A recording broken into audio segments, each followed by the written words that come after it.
someone made a choice to remove these names from the record. Not an accident, not a fire, not the chaos of war destroying what should have been preserved. A deliberate choice, made by people who had survived something, who had looked directly at what these beings were capable of, and decided that the galaxy was safer not knowing. That terrifies me more than anything else about this story. Because the Jedi preserved everything, obsessively, across thousands of years, across wars and purges, and the near extinction of their order. They kept the record. Billions of entries, millions of names, a full and honest accounting of the darkest things the galaxy produced, because they believed, truly believed, that knowledge was the only real protection against the dark repeating itself. And then they found something they were afraid to write down.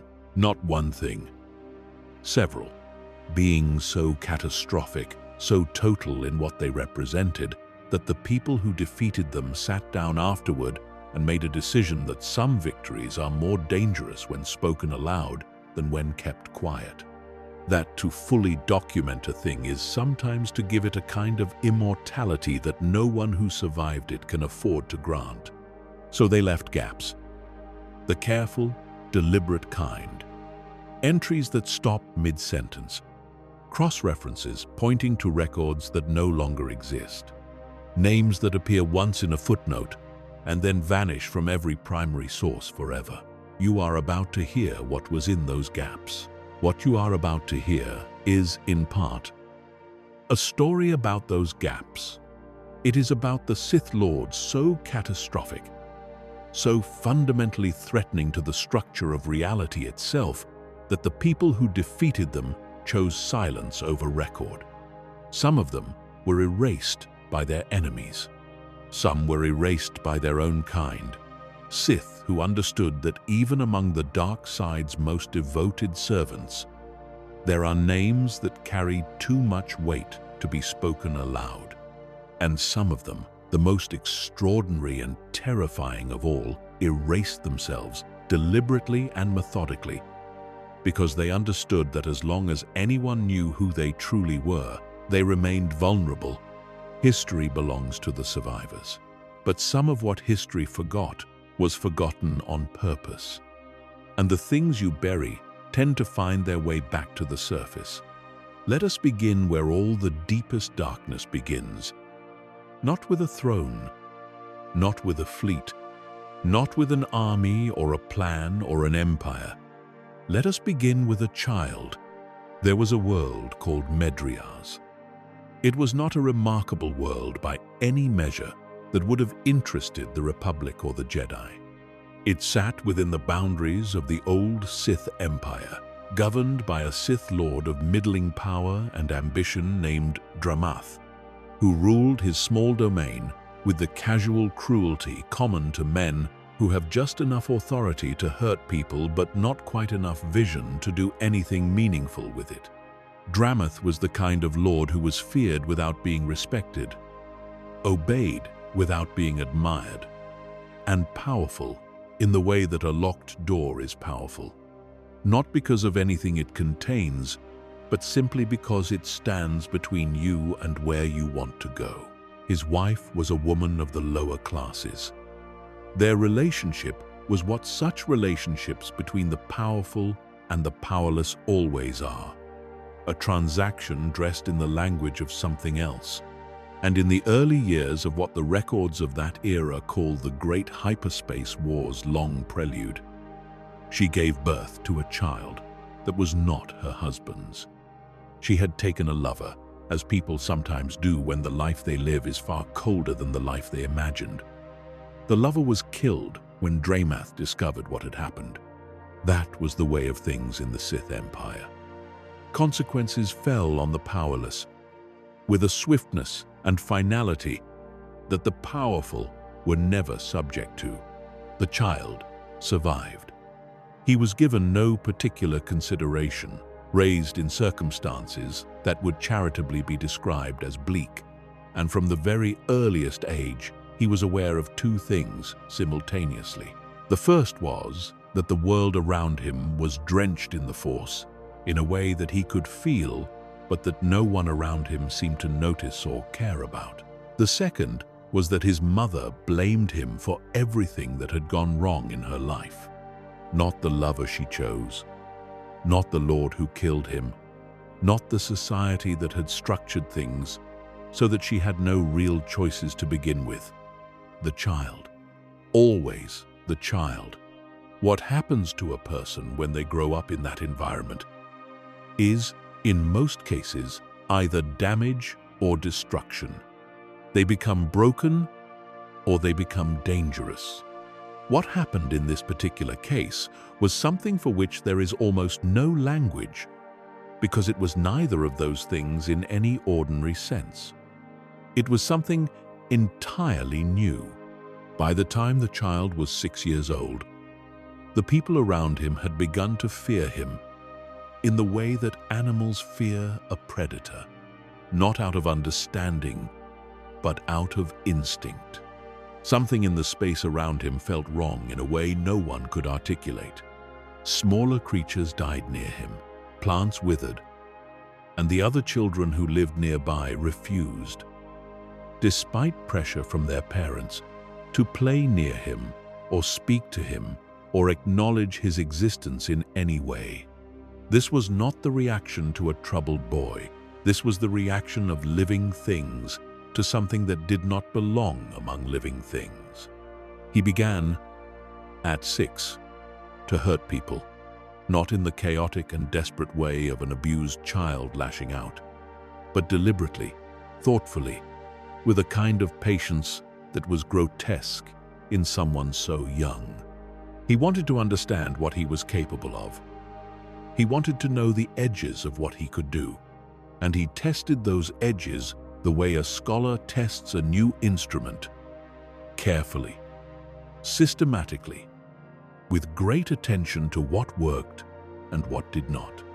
By 10 years old, he had an army, not in any formal sense, but there were people who followed him, people who served him, people who had looked into his eyes and made the only decision that seemed survivable.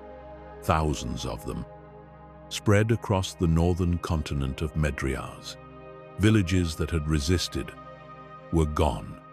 Villages that had surrendered were intact, functioning, their populations alive and working, and aware every single day that their continued existence was entirely dependent on the ongoing mercy of a boy who did not appear to possess mercy, as most people understand it, but rather a cold and calculating restraint that served the same purpose without requiring compassion.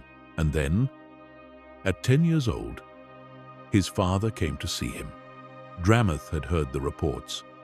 The way you hear about weather moving in from far away, dismissible at first, and then increasingly difficult to ignore. A child, an extraordinary child, possibly a threat, possibly an opportunity.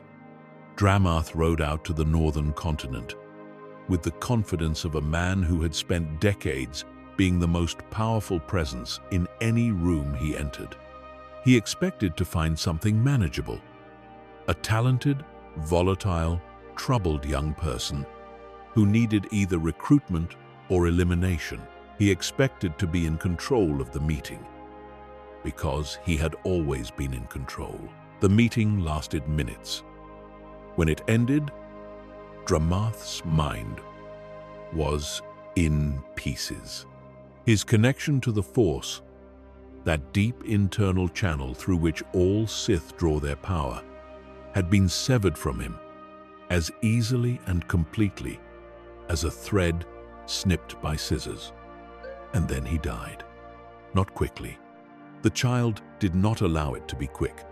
He wanted his father, in whatever remained of his shattered consciousness, to understand with absolute clarity who was ending his life and why and what that said about every choice Dramath had ever made. After that, The remaining lords of Medrias fell in sequence because they could see what Dramath could not, which was that there was no calculation of power or strategy that improved their situation. You can negotiate with ambition. You can outmaneuver greed. You cannot negotiate with whatever this child was, because it did not want anything you could offer. It did not want territory or tribute or recognition. It wanted something for which no political language exists. At 13 years old, he ruled everything on that world, and he did what conquerors do. He renamed it. The planet that had been called Medrias became Nathema. The name means nothing in basic, but in the old Sith dialects, it carries connotations of hollowness, of a thing that has been entirely emptied out. Whether he chose it knowing those connotations or whether it was simply a name that felt correct to him is one of the many things the records do not preserve. What is preserved is that at 13, ruling a renamed world, he made a decision that would shape the next 1,500 years of galactic history. He went to meet Marka Ragnos. Marka Ragnos was the Dark Lord of the Sith at that time, the apex of a civilization built entirely around power and the capacity for violence, a being who had survived longer in his position than most of his predecessors combined, precisely because his judgment was extraordinary. He received this boy from the outer margins of the Empire, not because he was charitable or curious, but because everything he had heard about the child suggested that not receiving him would be the greater risk. You do not ignore a thing like this. You look at it directly, and you decide. Ragnos looked. He decided. He granted the boy the title of Sith Lord, and the boy accepted, and returned to his renamed world, and then promptly disappeared from galactic affairs for nearly a century. This is the part that is hard to explain to people who are accustomed to thinking about power in conventional terms. Most people who gain power, whether through violence or politics or inheritance or cleverness, spend the first years of that power in motion, consolidating, expanding, making themselves visible, demonstrating to rivals and allies alike that they are present and dangerous and should be taken seriously. The boy from Medrias did none of this. He went home, he read, he studied, he built a palace on the exact plot of ground where his childhood home had stood, which is either a statement about continuity or about erasure, depending on how you read him. And he thought for almost a century. During that century, the galaxy moved on. The Great Hyperspace War came. The Sith Empire surged against the Republic with the fury of a civilization that had been preparing for exactly this conflict for generations, and the Republic, unprepared and initially overwhelmed, found its footing and pushed back with a ferocity that eventually shattered the Sith advance. The Dark Lord Naga Sado, who had led the assault with a grandiosity and ambition that exceeded his wisdom, found himself on the wrong side of a campaign that turned decisively and catastrophically against him. The Sith Empire crumbled. Its armies were broken, its fleets scattered, its greatest lords dead or fleeing. The Republic celebrated what appeared to be total victory. The boy on Nathema watched all of this from a distance and felt, if he felt anything, satisfaction. Not because the Sith had lost, but because they had done exactly what he had predicted they would do when they went to war before they were ready, before the pieces were in place, before the patient work of preparation had been completed. His contemporaries had called him a coward for refusing to participate. Some had whispered that he lacked the fire that the Sith philosophy demanded. They were incorrect about the cowardice. They were incorrect about the fire. What they had mistaken for timidity was something far more unsettling. He had simply not been finished yet. When the war ended and survivors began scattering across the galaxy, he sent out a message. It found its way into every hidden enclave, every refugee camp, every desperate clutch of Sith Lords who had survived the Republic's counterattack and were now facing the very real possibility of extinction. The message was simple and compelling. Come to Nathema. There is a way to survive this. There is a ritual, a joining of power, a ceremony drawn from the deepest knowledge the dark side contains. And if we perform it together, we will not merely survive the Republic's wrath. We will become something the Republic cannot touch. 8,000 Sith Lords came. Let that number settle in for a moment. 8,000. These were not soldiers or foot soldiers or minor functionaries. These were lords, individually powerful. Some of them extraordinarily so. Beings who had commanded fleets and ruled star systems and survived the war that had just destroyed their civilization. They came from every corner of the scattered Sith remnant, from hiding places in the Outer Rim and the unknown regions and the deep dark between the stars. They came because they were afraid, and because the alternative to hope, even desperate hope, is despair. And despair is harder to survive than most people imagine. They landed on Nathema. He greeted them with ceremony, with the language of brotherhood and shared purpose, and the nobility of the Sith cause. He spoke of what they would accomplish together, of what the galaxy would know of their power when this ritual was complete. He was persuasive in the way that only a person with no actual interest in persuasion can be, because he did not need them to believe him for long. He only needed them to stay. When the ritual began, it was immediately and irreversibly not what they had been told. The Force poured out of him in a wave that the assembled lords could not have prepared for, because nothing in their training or experience had ever suggested that such a thing was possible. 8,000 Sith Lords had their wills shattered simultaneously. They became participants in their own destruction, unwilling channels for the power that was flowing through and out of them and into him. The man who was no longer calling himself by the name his mother had given him, and who would shortly stop using the name Nathema as well. Their life force, the accumulated power and knowledge and experience of 8,000 dark side masters, poured into him like water running downhill toward the lowest point in an endless landscape. It lasted 10 days. For 10 days, Nathema died. Not just the Sith Lords. Everything. Every tree on the planet curled and collapsed. Every animal fell where it stood. Every microorganism in the soil ceased to exist. The planet's atmosphere churned with dark energy as the ritual consumed the last fragments of biological life on the surface. And then it consumed something else, something that no ritual had ever consumed before.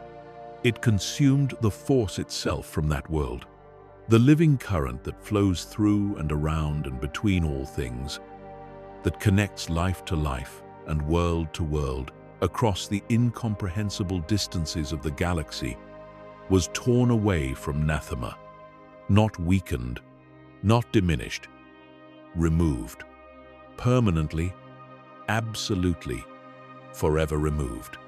When it ended, the planet was silent. It has been silent ever since. No one can meditate on Nathema, because there is nothing to meditate with. No one can feel the Force there, because there is no Force there to feel. The world sits in the galaxy like a hole sits in a piece of fabric, defined entirely by the absence of what should surround it.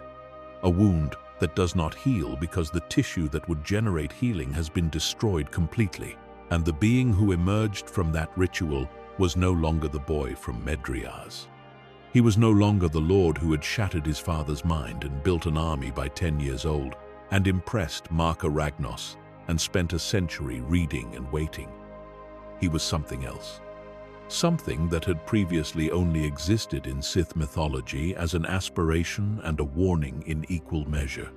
He had achieved true immortality, not the partial, fragile, contingent immortality that other Sith had glimpsed and fumbled toward and occasionally approximated for brief windows of time, but the real and complete thing, a body that would not age or decay, a spirit that could not be extinguished by conventional means, power that dwarfed everything that had existed before him in the long and violent history of the Sith. He called himself the Emperor. No family name, no lineage, no home world, no history at all, because he had erased it. The boy from Medrias was gone. The man on the throne of a dead planet had replaced him utterly, and then he lied. He told the few Sith who had not attended his ritual on Nathema, the loyalists who had remained at home for one reason or another, that the devastation of the planet was the Jedi's doing, that the Republic had sent its agents and its weapons and its terrible power to scour Nathema of life in their fanatical desire to exterminate the Sith. Let that be your grief, he told them. Let that be your fuel. Let every desolate kilometer of that dead world remind you of what the Jedi took from us, and why we must never stop until what was taken is repaid. It was a perfect lie. Beautiful in the way that the most functional tools are beautiful, not for their aesthetics, but for how precisely they accomplish exactly what they are designed to accomplish. He had murdered an entire planet to make himself immortal, and he turned the evidence into a recruitment poster. He spent the next 20 years leading his people through the unknown regions, away from the Republic, away from the Jedi, away from everything that might constitute a threat, while he was still consolidating his power and thinking through the next phase of a plan that was not measured in years or decades but in centuries. He already knew where they were going. He had found it. That far world of red stone and ancient Sith bloodlines that had been settled generations ago and then forgotten. The world that would become the seat of a new empire. Dromund Kaas, shrouded in permanent storm, wrapped in force energy so thick and so dark that it pressed against the mind like a physical weight. This was where he built his empire. Not the empire of conquest and pride that Naga Sado had commanded, the one that had burned bright and collapsed in a single generation. Something slower, something designed not to win a war, but to wait patiently, for 1,000 years if necessary, accumulating power in the shadows while the Republic forgot that such a threat existed. He had time. He would always have time now. That was the whole point of what he had done on Nathema, centuries past. The Republic did not know the Sith Empire existed. The Jedi, who believed they had destroyed or scattered the Sith in the Great Hyperspace War, kept vigil against individual dark side practitioners and small cults and the occasional fallen Jedi. But the idea that a functioning Sith civilization was growing in the unknown regions, ruled by an immortal emperor who had been planning their destruction since before their great-grandmasters were born, was not something they were looking for. You do not look for what you believe no longer exists. He extended his influence in ways that required no armies at first. He communed with the dark side in sessions that lasted for years, deepening his connection to power that was already beyond ordinary comprehension. He developed techniques for inhabiting other bodies, projecting his consciousness into vessels, while his own body remained secure, so that he could act in the galaxy without ever placing himself in physical danger. These vessels, which he would come to call his voice, were operatives of a particular horror, because the people who served in that capacity were not entirely gone, not entirely present, not entirely themselves, not entirely him, but something in between that had no comfortable name. He had children in the conventional sense. At some point, though the word children requires significant qualification when applied to the offspring of a being who viewed other people primarily as instruments. His son, Arkan, and his daughter Vaylin, and all the others who moved through his long reign, were not raised with love, or even with the cruelty of acknowledged hostility. They were raised in the specific, cold silence of a parent who is simply not particularly interested in them as people, which is, in its own way, the cruelest upbringing of all, because it gives you nothing to push against, no recognizable wound to name and therefore heal, just an absence so complete that you grow up not knowing what warmth is supposed to feel like, and therefore unable to recognize its absence as a loss. He created agents called the Children of the Emperor, individuals scattered throughout the Republic and even the Jedi Order itself, who had been conditioned through the Force to serve his will. Some of them did not know what they were. They lived their ordinary lives, formed their friendships and their commitments and their sense of self, completely unaware that somewhere deep in their minds, below the level of consciousness, a connection to an immortal Sith Emperor was waiting to be activated. The Jedi Kira Carson discovered this about herself. There were others who never did. What he was building toward, through all of it, through every century of patient empire building and manipulation and accumulation, was a repetition of anathema, not just on one world, on every world.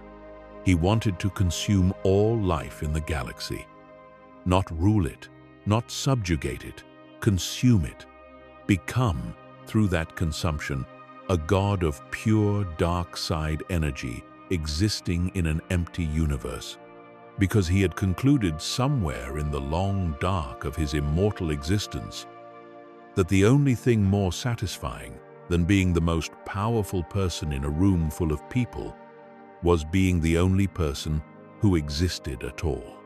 This is what the Jedi never fully understood about him, even after they discovered that the Sith Empire existed, even after the Great Galactic War began and the Sith sacked Coruscant and forced the Republic to the negotiating table with the humiliating Treaty of Coruscant. They understood him as a military opponent, as a political adversary, as a very powerful and very dangerous Sith Lord with extraordinary longevity and alarming capabilities. What they did not grasp, what could not quite be fitted into any of their frameworks for understanding threats, was that he was not trying to win a war. He was trying to end everything. The war was a distraction. The Empire was a distraction. The politics were a distraction. The only thing that mattered to him was the ritual, the galaxy-sized version of what he had done to Nathema, and the eternal silence that would follow. There were people who tried to stop him. Heroes, genuinely, in the most complete sense of that overused word. The Jedi exile, Mitra Surik, pursued his agents and his influence across the galaxy with a tenacity that cost her everything. A Sith warrior called Lord Scourge, whose story is one of the most extraordinary and heartbreaking in all the records that remain, spent centuries serving the Emperor while slowly becoming something the Sith philosophy has no name for: a dark side practitioner who was also against all logic and training, something like a person of conscience. There was the hero of Tython and the champions of the Alliance that eventually rose to oppose Valkorion, which is what the Emperor called himself when he assumed the throne of the Eternal Empire on the hidden world of Zakuul, a second civilization he had built in secret in case the first one failed him, because of course he had a backup civilization. Of course he did. He was defeated eventually. Not once, but many times, in sequences of confrontations spread across decades, each time the victory proving incomplete because he had prepared too well for incompleteness, because he had been thinking about survival for 1,500 years and had covered his contingencies with contingencies. His spirit lingered after his body fell. His final fragment of essence, a thread of consciousness hidden in his original body on Nathema, like a seed pressed into sterile soil, was the last thing to be extinguished. When the Alliance commander and the gathered legends of the galactic resistance finally burned away the last of what he was, there was not even a body left, just the dead world behind them, which had been dead for 15 centuries and would remain dead forever, a monument to the first and greatest act of a boy who had decided that the universe owed him something and that he would collect. His name, his real name, the one his mother gave him before she decided to resent him for existing, was Tenebrae. The records that survived the Sith Empire's eventual collapse almost universally call him Vitiate, which was the name his followers used, or the Emperor, which is what he called himself. The name Tenebrae appears in perhaps a handful of documents from the entire span of his 1,500-year reign. He had erased it, not because it was a name associated with weakness or shame, but because he had decided that the child who carried that name was no longer relevant to the being he had become. And irrelevance, in his cosmology, was equivalent to non-existence. He was the first and most total of the names this galaxy chose to forget. But he was not the only one. Some beings who are erased from history were erased because they were too powerful to safely remember. Others were erased because they were too shameful. And then there is a category of its own, occupied by only the rarest and most extreme cases of beings who were erased because the records did not have adequate language for what they were. Not a person who had done terrible things, not a Sith Lord with unusual capabilities. Something else entirely. Something that had come into contact with the darkest possibilities of the Force and been so thoroughly shaped by that contact that what remained could not meaningfully be called a person at all. Darth Nihilus occupied this category alone. The Battle of Malachor V was not a battle in any traditional sense. It was a catastrophe that happened to have military participants. The mass shadow generator, a superweapon that manipulated the gravitational fields of a planetary system to tear ships and soldiers apart simultaneously, was activated above Malachor at the final engagement of the Mandalorian Wars. And what it produced was not victory, in any sense that word is usually meant. It produced a wound in the Force so large and so deep and so screaming, with the sudden death of thousands of lives all at once, that the Force itself, which does not have a body and does not have a voice and does not have a face, recoiled from what had been done to it. Wounds in the Force are not a metaphor. They are a documented phenomenon in the records that the Jedi kept with varying degrees of completeness across their long history. Places where catastrophic death in the Force, where so many connections between living beings and the current of life are severed simultaneously, that the damage does not simply heal. Malachor, after the mass shadow generator, was one such wound, enormous, ancient, crackling with an energy that was not quite dark side power, but rather the raw and terrible negative space where the force used to flow freely and now did not. There were survivors of Malachor, not many.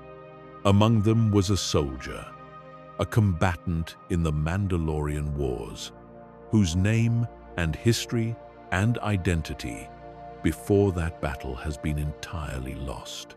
We do not know what he believed. We do not know who he loved.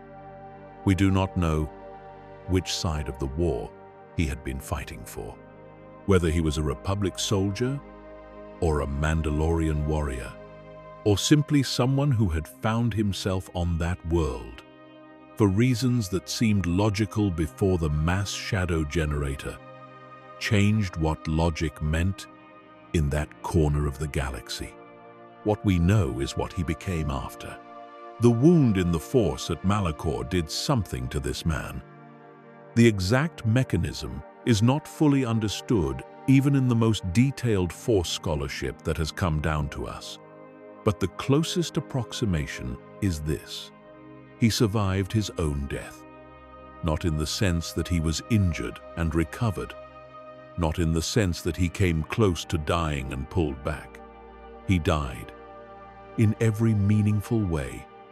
In the Force, his connection to the living current was destroyed by the catastrophe around him, and what remained was a void, an absence so profound that the Force flowed toward it the way water flows toward a drain. The Force did not fill him. It was consumed by him, endlessly, the way a fire consumes oxygen, not because it wants to, but because that is what it is. He should have been nothing. He should have ceased. Instead, he persisted, shaped by the hunger, defined by it, reduced to it. He became Darth Nihilus.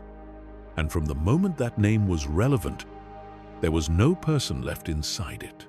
This is difficult to convey with language, because language is built for describing people. Nihilus was not a person in any sense that the word is built to contain. He was a Force entity that had taken the shape of a man and wore a mask, because underneath the mask there was no longer a face. Not in the way a living being has a face. Not something that looked back when you looked at it in any normal sense. He wore robes because he needed to take up space in a world that organized itself around physical presence.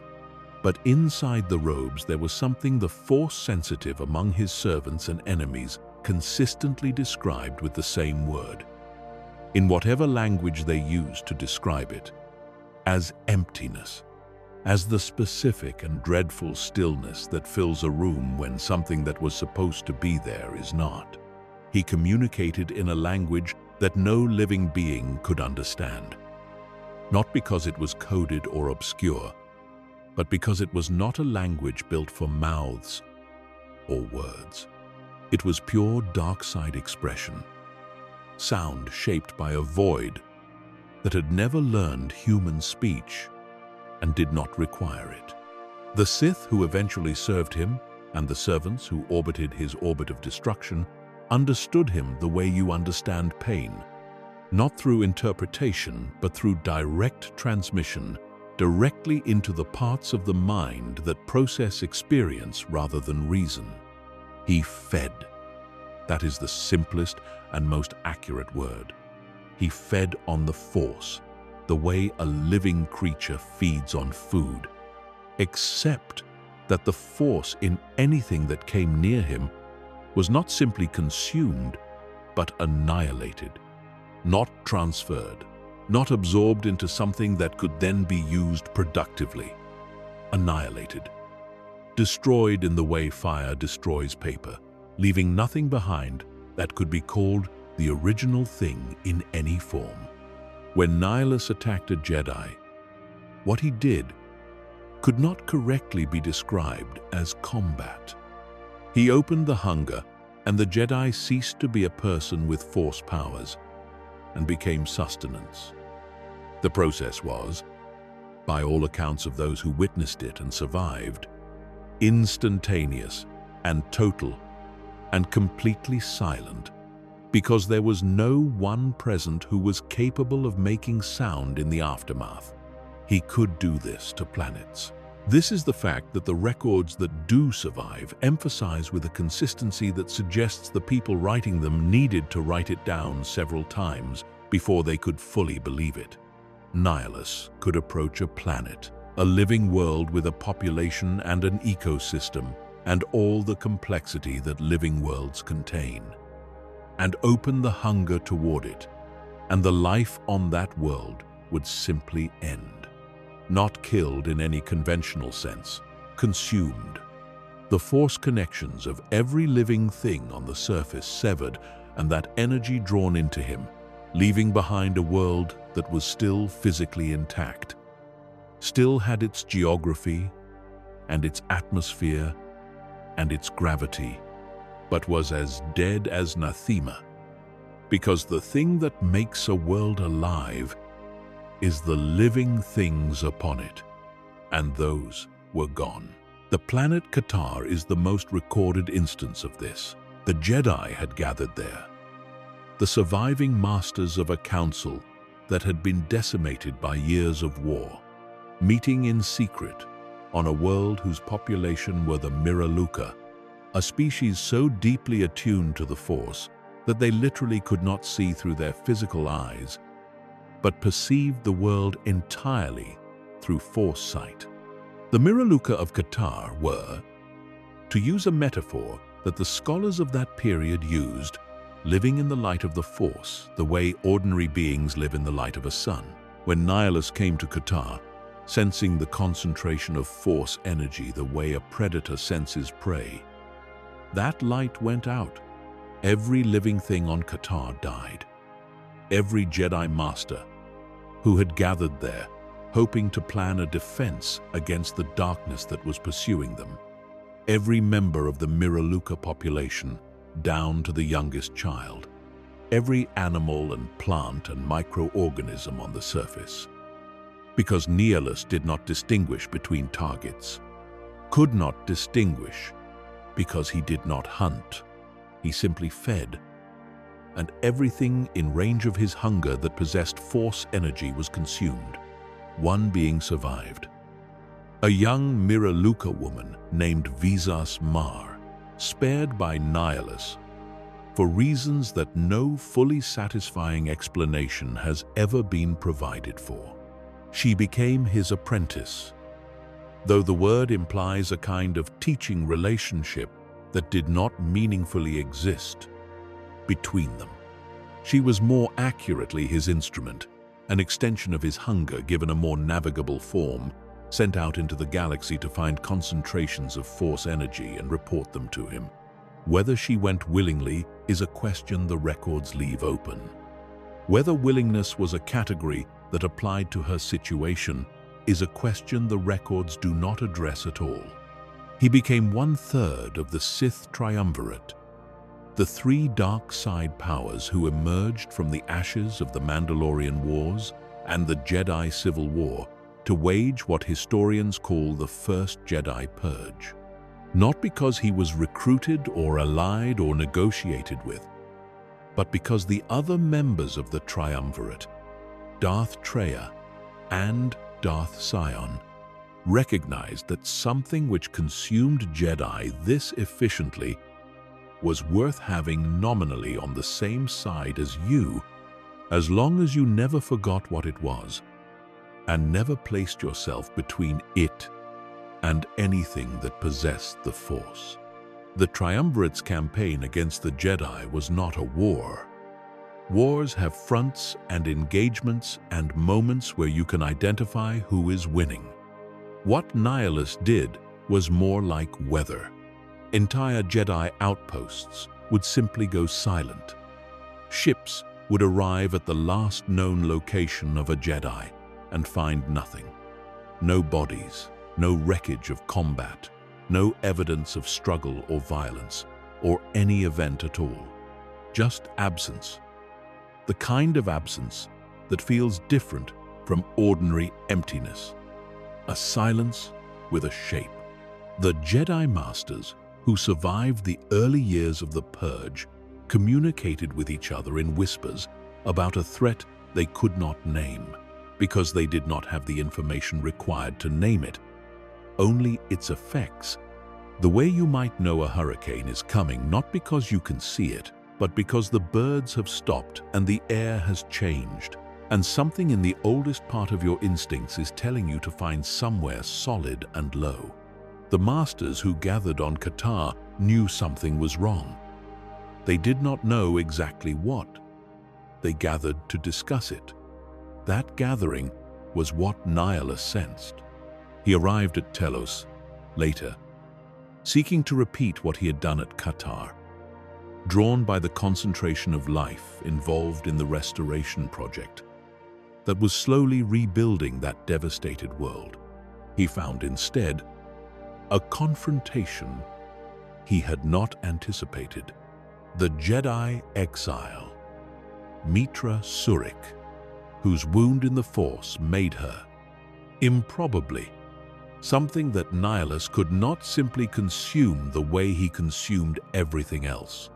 Her void cancelled his, or perhaps more accurately, her wound and his wound recognized each other in some way that the Force scholars who have analyzed this encounter have spent generations trying to articulate.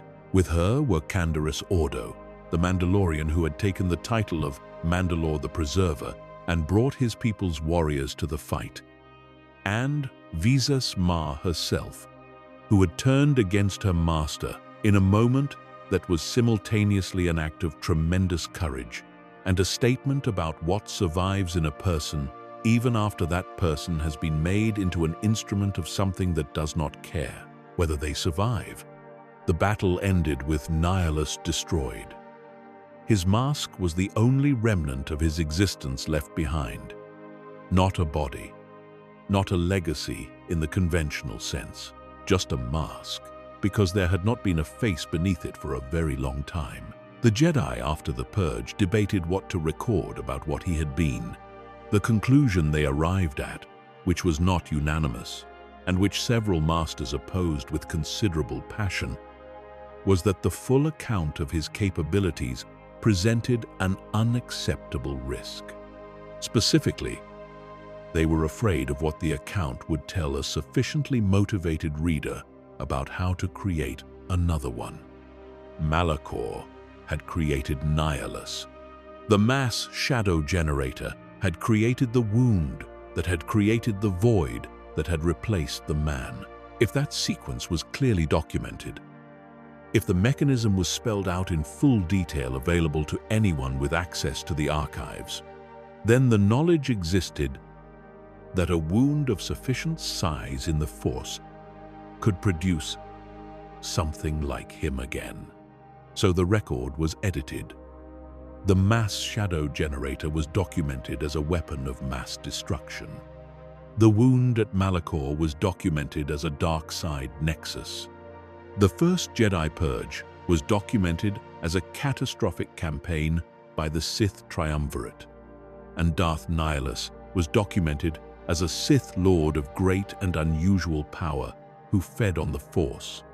What was not recorded, what was deliberately withheld from the formal archives, was the mechanism, the precise understanding of what he was and how he had come to be, and what the implications of his existence meant for the nature of the Force. There are surviving secondary documents, fragments and marginalia, and partial accounts that made it into records the archivist editors did not fully audit, that suggest the full picture. A scholar who knows where to look can piece together something approaching the truth. But the formal record, the one that would have been consulted by students and researchers and future Jedi, reflects a choice made by exhausted and frightened people in the aftermath of a near-extinction event to protect the living from the full knowledge of what had killed the dead. Some of what we forget because we cannot bear to know. And some of what we forget because the knowing itself becomes a kind of wound. There are beings so dangerous they were erased from history. And then there are beings who erased themselves deliberately across multiple lifetimes, wearing different names like different masks, because they understood that identity is a vulnerability, and that the only way to be truly safe is to be truly unknown. Darth Treya was such a being.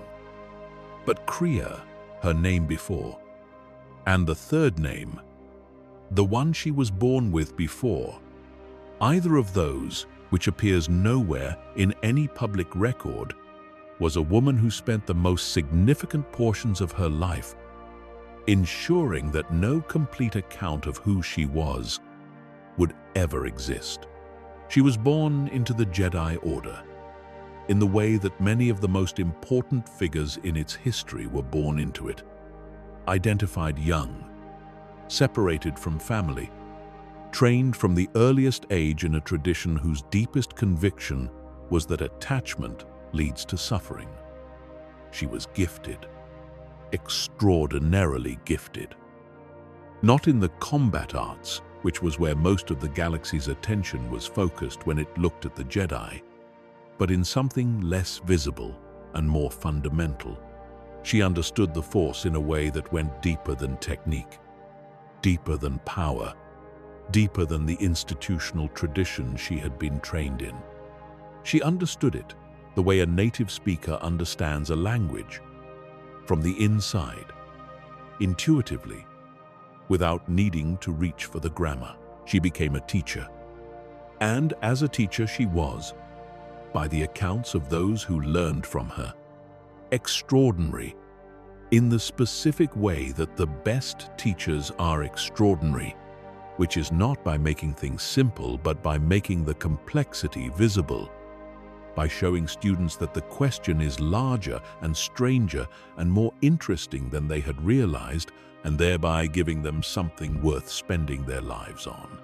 She taught Revan, before Revan was the name history remembers, before the fall and the redemption and the galaxy-altering catastrophes that followed from both.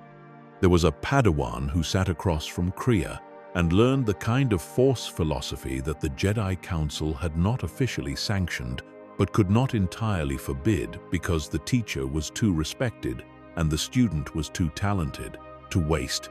When Revan fell to the dark side, the Jedi Council saw a reflection of that fall in his master. They stripped her of her position. They removed her from the Order.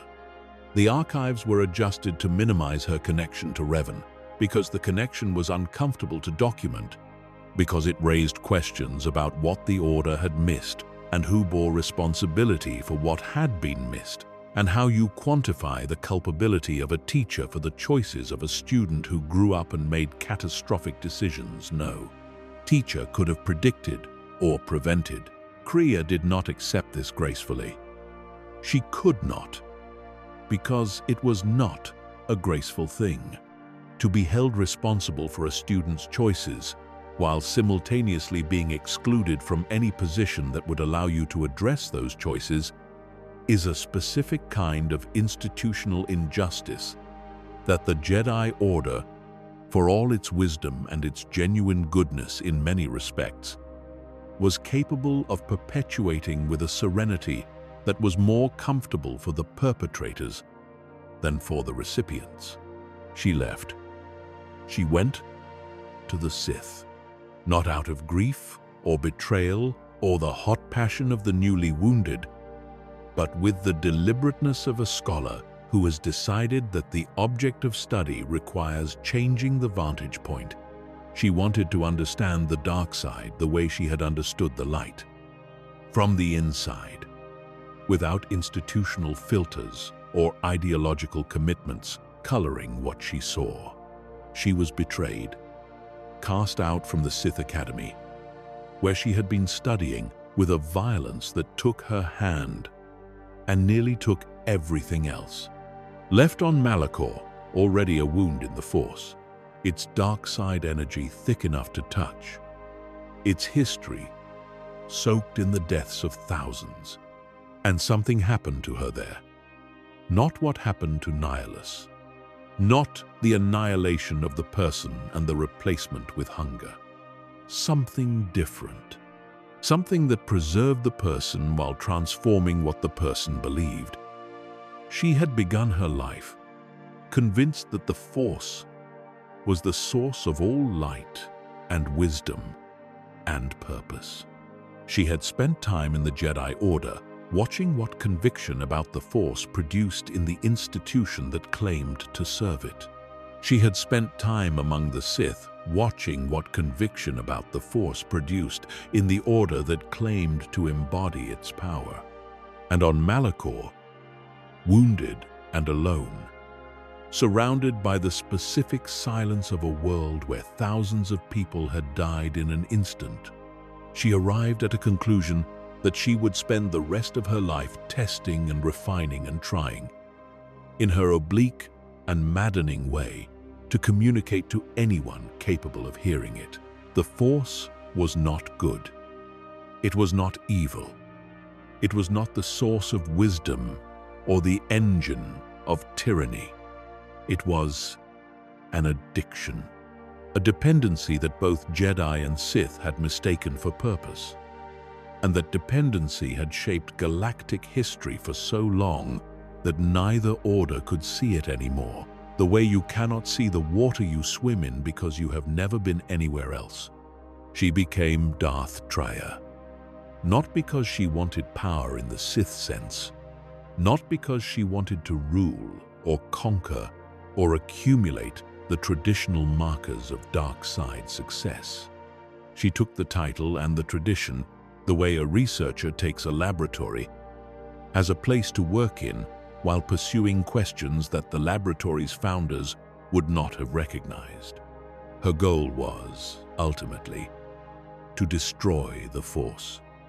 Not to control it, not to master it, to end its influence over the living galaxy entirely, so that the beings of this galaxy might finally live and die by their own choices, without the interference of a cosmic power that had been pulling strings through Jedi and Sith alike for longer than any civilization had been keeping records. This is why she was erased, not just by the Jedi, not just by the Sith, but by both, and simultaneously, and with a thoroughness that required coordination between organizations that otherwise had almost no common ground.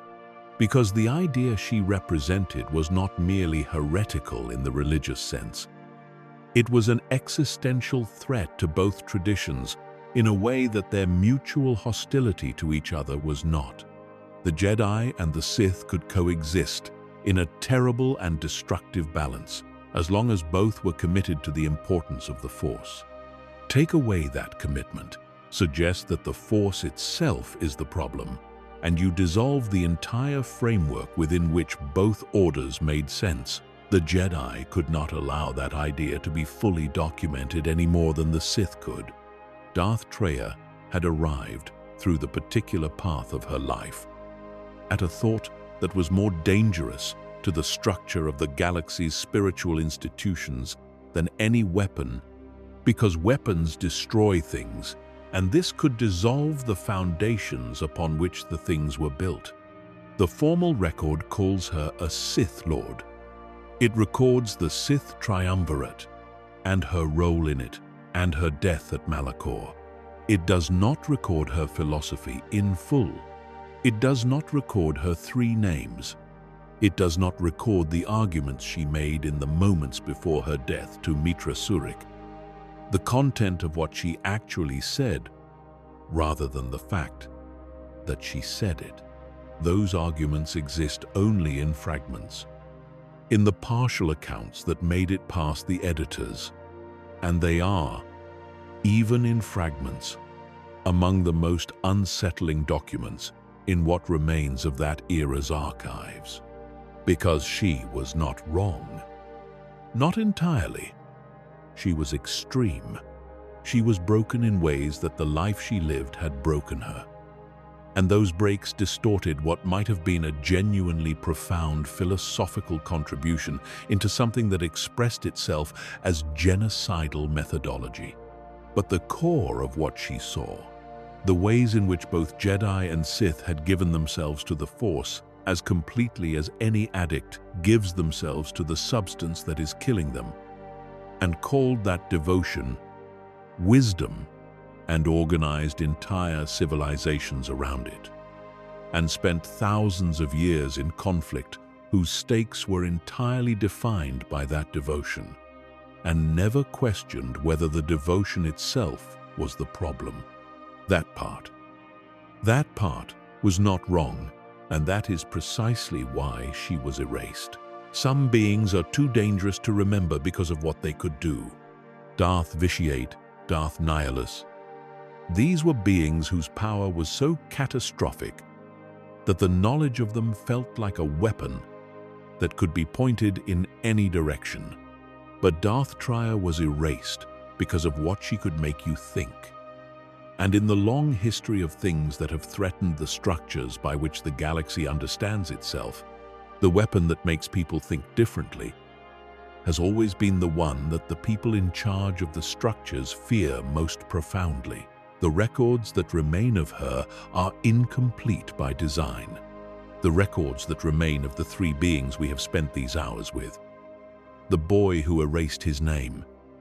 The man who became a hunger. The woman with 3 names and a philosophy no one wanted to fully preserve, are incomplete by design. And that design, that careful and deliberate incompleteness, is itself a kind of record. A record of how frightened the people who made those choices were. A record of how total the danger felt to the survivors who chose silence over documentation. There is a particular kind of courage required to sit down in the aftermath of something catastrophic and decide what future generations are allowed to know about it. We do not usually call it courage. We call it editorial judgment, or institutional caution, or the responsible management of sensitive information. But underneath those phrases is always the same human reality. Someone survived something terrible, and they sat with the full weight of that terrible thing pressing down on them, and they made a choice about how much of it to pass forward. Sometimes they were protecting the living from a knowledge so dangerous that writing it down felt like leaving a loaded weapon in an unlocked room. Sometimes they were protecting themselves from the ongoing work of processing something they could not fully face. And sometimes, and this is the category that is hardest to sit with, they were protecting an institution, a tradition, a set of beliefs and structures that the full account would have damaged in ways they could not accept. The Jedi archives, at their best, were an act of love. The patient, generational love of people who believed that knowledge was the foundation of a better world and who gave their lives to preserving it as honestly and completely as they could. The keepers of those archives were, individually, people of genuine integrity who cared about what they were doing and understood its importance. But institutions are not the same as the individuals who comprise them, and the commitments of an institution, when they come into conflict with the commitments of the individuals who serve it, do not always resolve in favor of the individuals. The archivists who edited the records of Nihilus and Treya were not villains. They were people making the best choices they could with the information they had, under pressures that we, looking back, cannot fully reconstruct. We can only see the gaps they left and try to fill them. What was lost in those gaps is impossible to fully calculate. We know the outlines because of what survived in secondary sources, in marginalia and partial accounts, and the occasional document that made it into a collection that the primary editors did not fully audit. But the texture is gone. The full philosophical argument that Treya was making in the last hours of her life exists only in fragments. And fragments of an argument are not the argument. The full account of what Nihilus was and how the wound at Malachor produced him exists only in the records that were considered too technical and too specialized to require editing, which means the most dangerous knowledge was preserved, and the contextual knowledge that would have allowed anyone to meaningfully grapple with it was not. This is the particular irony of institutional editing. It tends to remove the framework while leaving the data, which produces exactly the opposite of understanding.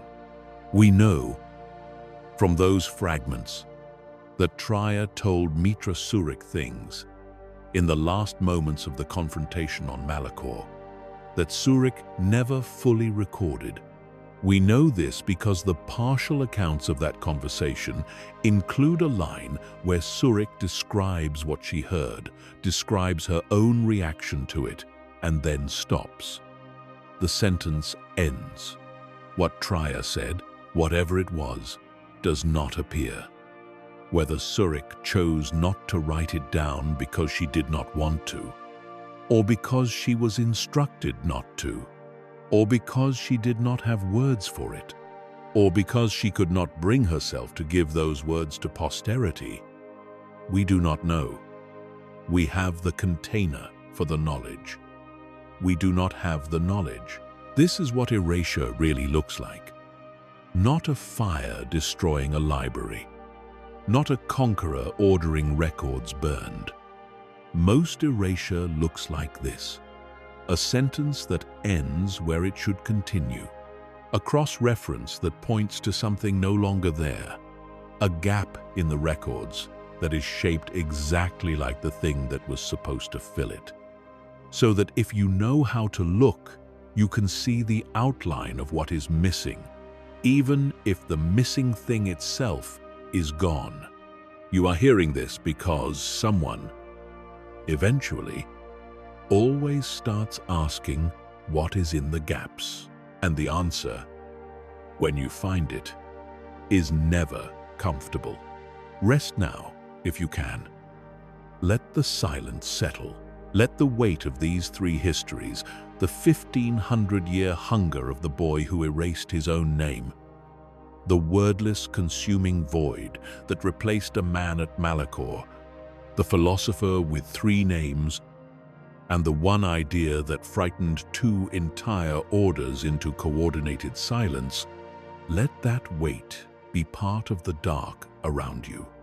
Because when we return, we go deeper still, into the God-King who imprisoned himself in a fortress at the edge of known space and sealed his own history so completely that the Sith who came after him knew only a rumor and a legend and a cult that had forgotten what it was, worshipping.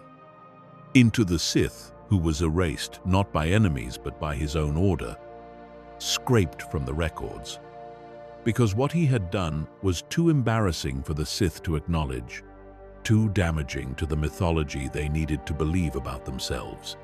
Into the perfect Sith, the one the ancient prophecy named, and the order sealed away because some possibilities are too absolute to be spoken aloud without becoming, in the speaking, something you cannot contain. The history of those who were forgotten is not finished. It has barely begun. There is a particular kind of fear that is worse than the fear of a known danger. It is the fear of a danger you cannot fully see.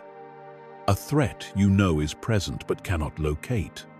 A shape in the darkness that your eyes cannot resolve into anything specific enough to plan against. The Jedi who came after the first Jedi Purge lived with this fear, not because they lacked courage, but because the architecture of what they faced was built to produce exactly this sensation in them. The names they were missing on purpose. The records that should have told them what kind of thing they were dealing with had been edited by well-meaning predecessors who thought they were protecting the future. And so the Jedi who came after stood in the gaps and felt the shape of what was absent without ever being able to name it. We have named 3 of them. The Eternal Emperor who consumed a world and then a civilization and then reached for everything. The wound that replaced a man at Malachor. The philosopher whose 3 names were each a new attempt to survive in a galaxy that could not afford to let her complete thought exist in the record. But there are more. The galaxy is old.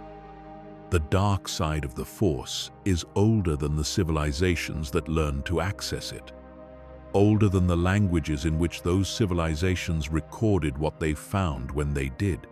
And in the long history of beings who reached toward the dark side and found something reaching back, there are pockets of silence in the record that cluster around particular moments, particular names, particular ideas so destabilizing that the people who encountered them chose again and again across different eras and different orders and different political frameworks to handle them the same way, with silence.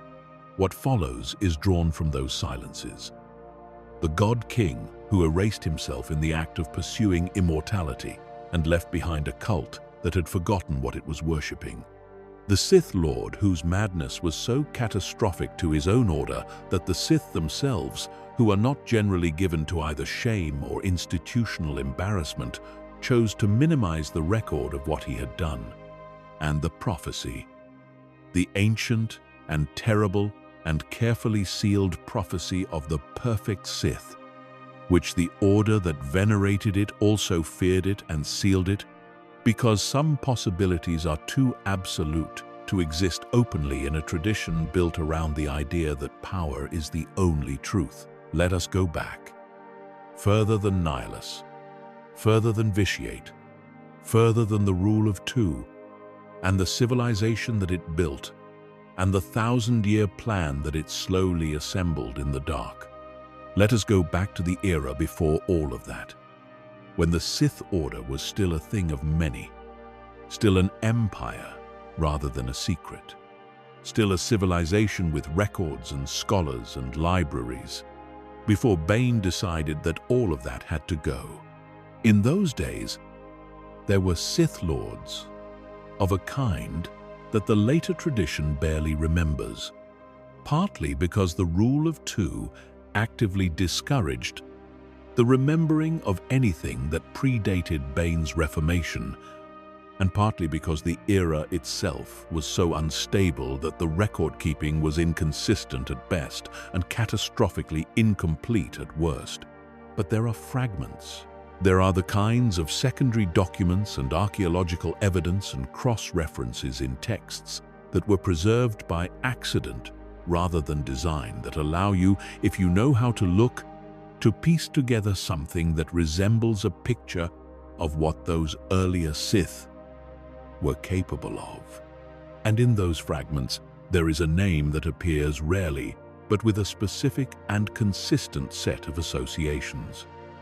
A Sith Lord described in the documents that mention him as the immortal God King, a ruler who held a fortress world so remote that it was effectively inaccessible to anyone who did not already know it existed. A being who had studied immortality with the same obsessive focus that would later characterize Darth Plagueis, but who had arrived at a solution that Plagueis, in all his research, never fully found. His name was Darth Andedu.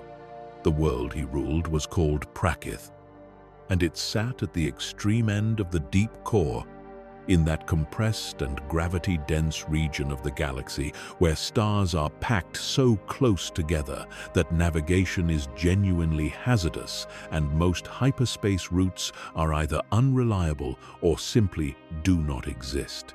Prakith was not a place you arrived at by accident. It was not a place you stumbled upon. To reach Prakith, you had to know it was there. And to know it was there, you had to have access to navigational data, that Andedu controlled completely and shared with no one. This was not an accident of geography. It was a design. Andedu had chosen Prakith precisely because of its inaccessibility, and he had maintained the secrecy of its location with the deliberateness of someone who understood, at a level of practical clarity that most Sith in his era did not share, that the greatest threat to a powerful Sith Lord was not a Jedi or a rival or an army, but simply the knowledge that he existed at a specific set of coordinates that enemies could navigate to.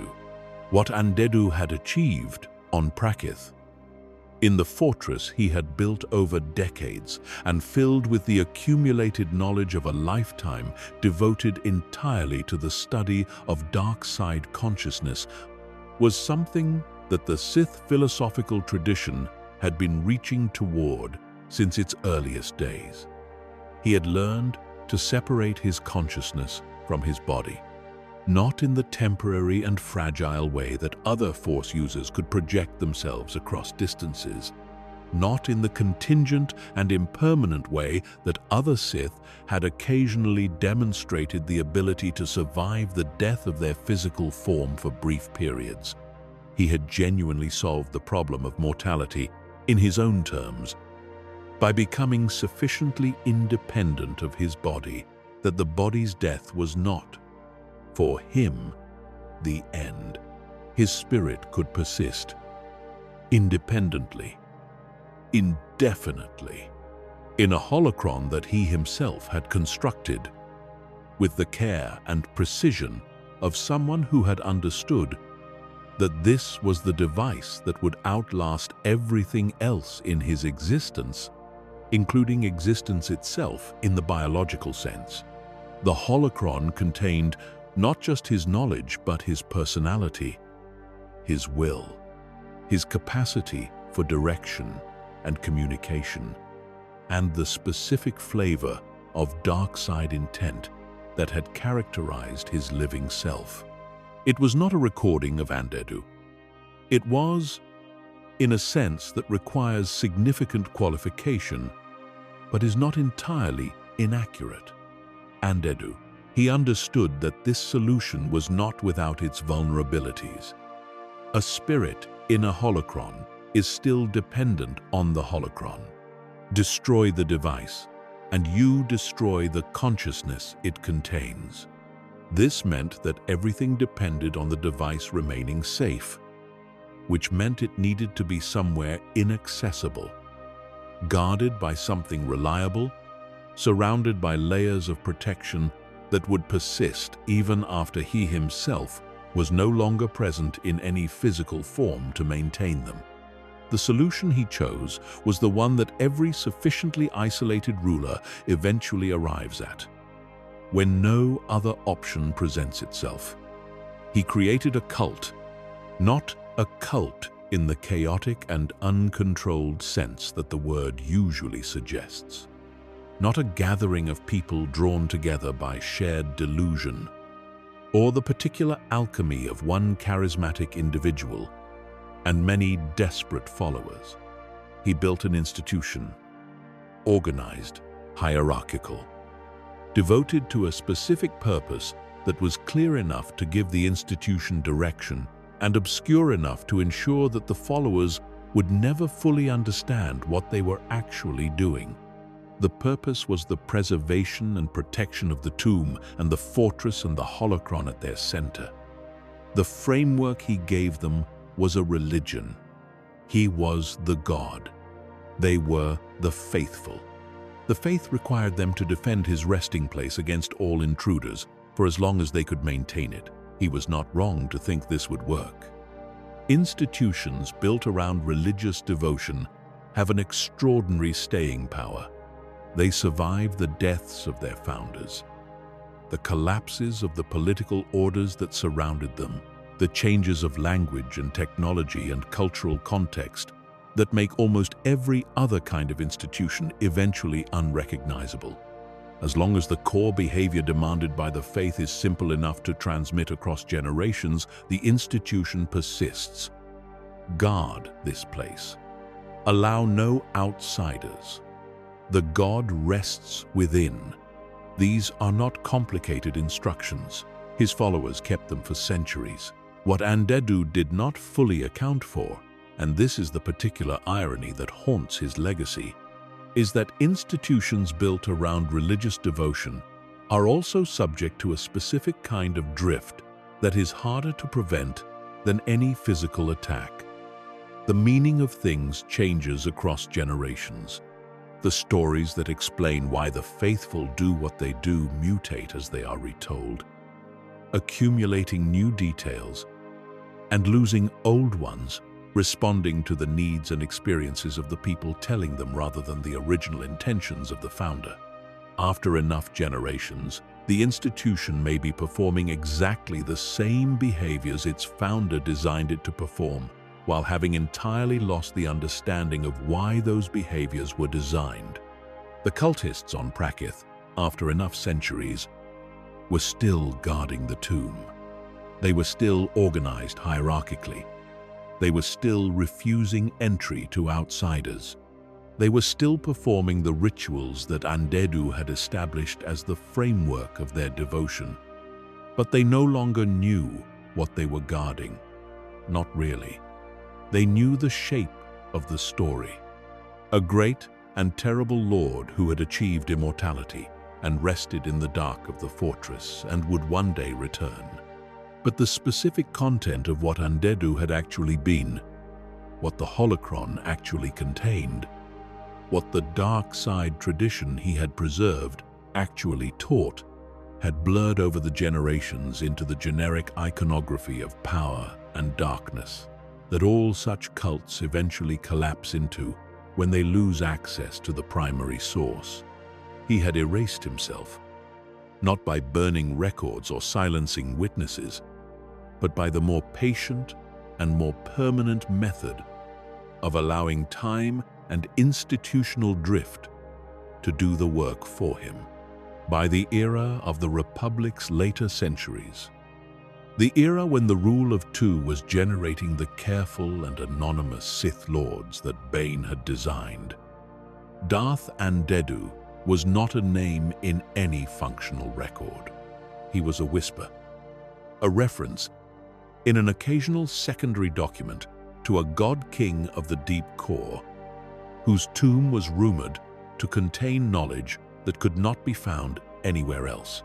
The kind of whisper that serious scholars sometimes dismissed as legend and ambitious ones sometimes followed into the darkness of the deep core, only to find navigation so treacherous that most of them turned back before they found anything at all. The holocron survived. That is the remarkable thing, and the thing that Andedu would have been most satisfied by had he been present in any form to experience satisfaction. The knowledge he had preserved, the techniques he had developed for the separation of consciousness from physical form, the dark side scholarship he had accumulated across a lifetime devoted entirely to one question, all of it was still there, waiting. In the darkness of a fortress on a world at the edge of navigable space, surrounded by descendants of the followers he had organized, who no longer fully understood what they were protecting, but who protected it nonetheless out of a devotion that had become its own justification across the centuries. He had built something that outlasted him in every meaningful sense. And in outlasting him, it had also erased him, had reduced the specific and remarkable individual who had achieved what he achieved into the vague and generic mythology of a god who slept in the dark, which is a different thing entirely. What was lost in that reduction is impossible to calculate. The specific technique, the precise mechanism by which he had solved the problem that every Sith after him would spend their careers approximating. Plagueis would study the question of immortality with the full resources of a millennium of accumulated dark side scholarship, and still not arrive at what Andedu had found in his fortress on Prakith, because the record of how Andedu had found it was gone. What remained was the holocron, and the holocron required someone who knew enough to ask it the right questions. And for centuries, no one who found their way to Prakith knew enough to do that. The technique itself is worth dwelling on, because it represents a different philosophical approach to the problem of death than anything the Sith tradition would later attempt.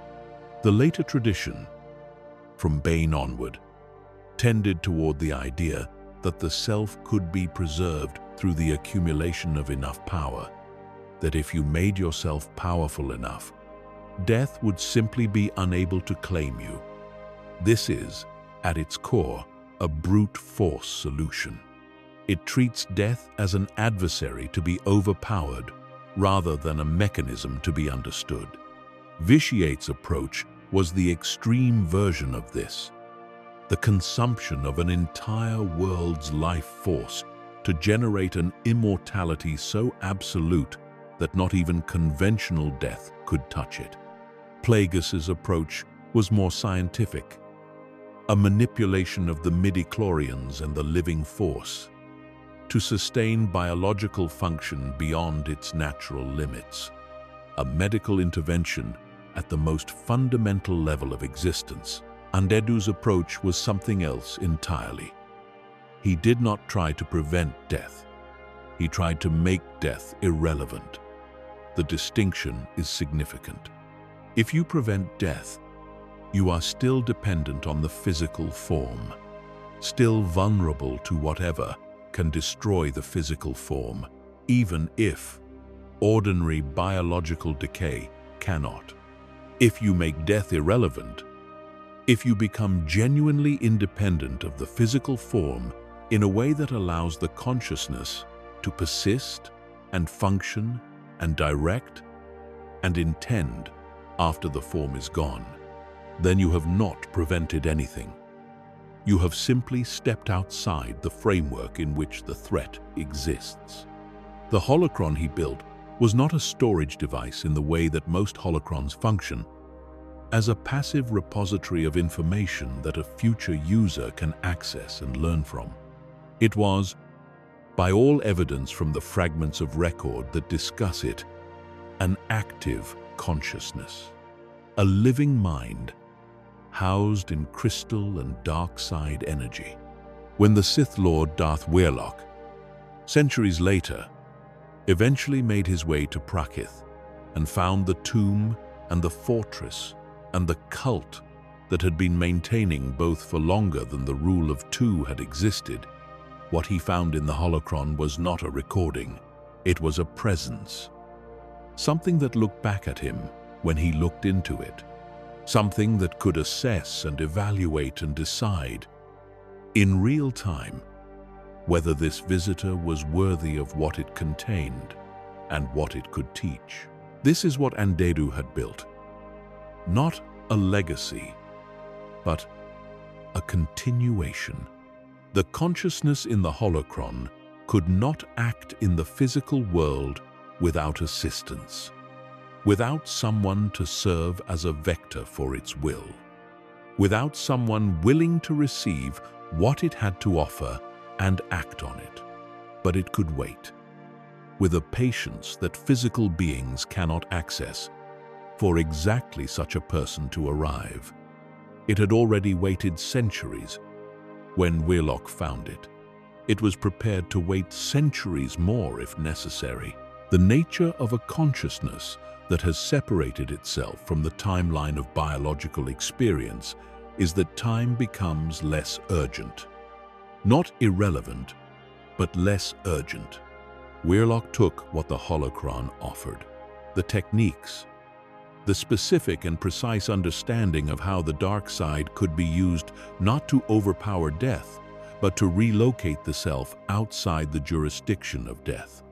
He brought this knowledge back to the Sith tradition that existed in his era, the one Sith under Darth Krayt, a tradition that had departed significantly from Bane's rule of two, but that still understood itself as a continuation of the long Sith project. Whether that knowledge was fully integrated into the tradition whether it changed what the later Sith believed was possible, and what they attempted, whether it influenced the decisions of the masters who came after Warlock in ways that the record captures.